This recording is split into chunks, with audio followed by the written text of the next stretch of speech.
Happy Monday, everyone. We have some breaking news coming out of the New York Jets camp up next on No Buts About It.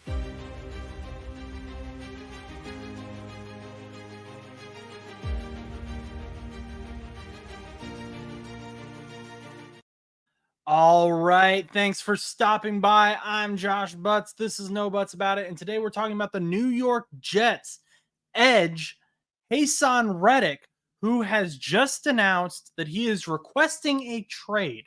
And now, normally we would have Stan the Jet fan on here. Couldn't get a hold of him. We're going to try to get his thoughts later on in the week, but just wanted to put some initial information out there about what's going on with Haason Reddick.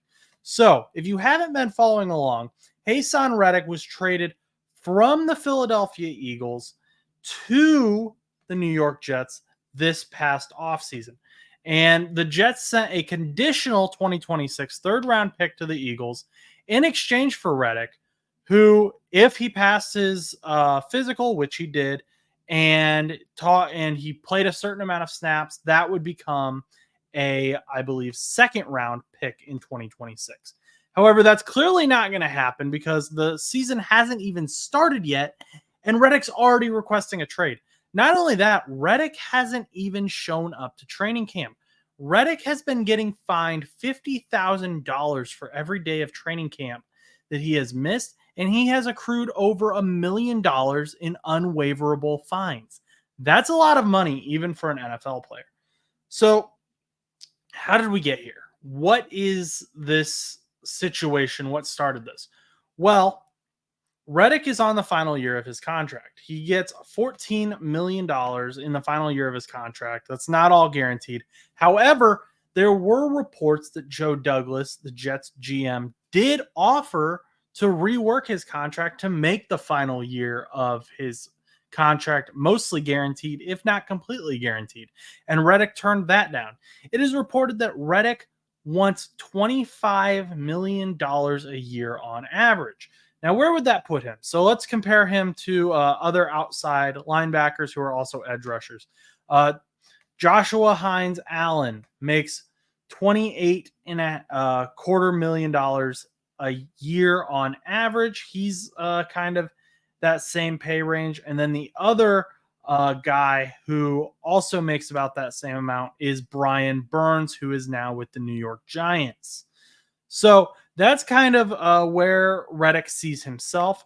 Reddick is 29 years old. He is older than Brian Burns. I believe Joshua Hines. Let me fact check that real quick, but I'm pretty sure Joshua Hines Allen is, also younger. So Reddick is older than both of those guys, and he sees himself as still being that valuable per year. So the Eagles weren't going to pay him that. The Jets have shown no indication that they're interested in paying that, especially when he has been holding out. He hasn't been showing that he's invested in the team, which is really weird because in his press conference, if you go back and watch it, he seemed to indicate that he was really excited to be in New York. He seemed to really respect the New York franchise and what it had been in the past to the NFL and trying to get it back to that spot. And he even said in his press conference, I am going to give the fans whatever I have for as long as I'm here, however long that is. Apparently, he didn't have anything to give because he hasn't given the New York Jets fans anything. And now my thing I'm wondering is who gets screwed in this whole instance? Because the Jets agreed to take on Reddick, assuming he would play, but he never actually, at this point, seems like he's going to play. So then did the Eagles get screwed over because their guy didn't fulfill his contract? I don't know. I know that the Eagles probably aren't going to get that second round pick they were hoping to get.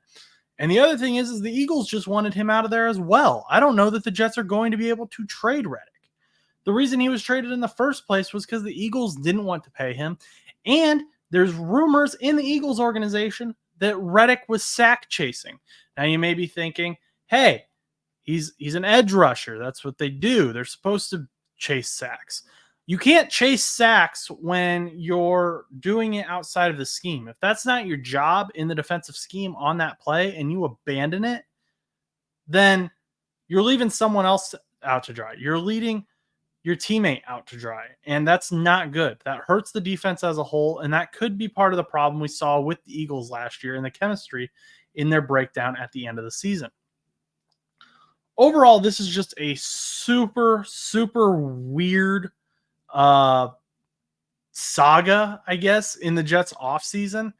I know the Jets fans were excited to get this guy, to have another edge rusher on an already pretty good defense. And now he's just kind of becoming a pain to have around. And they don't know what to do with him. Are they going to keep him around? Are they going to be able to trade him? What team is going to take a chance on this guy when he wants $25 million a year to play, but has shown twice now that he may just go out and do whatever he wants and not fulfill his end of the bargain? Not a great look for Haason Reddick.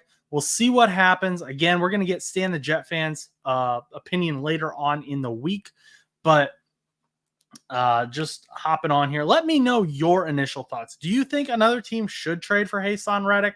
Do you think Haason Reddick is right to hold out? Let me know what you think. I'm interested to hear what you've got to say.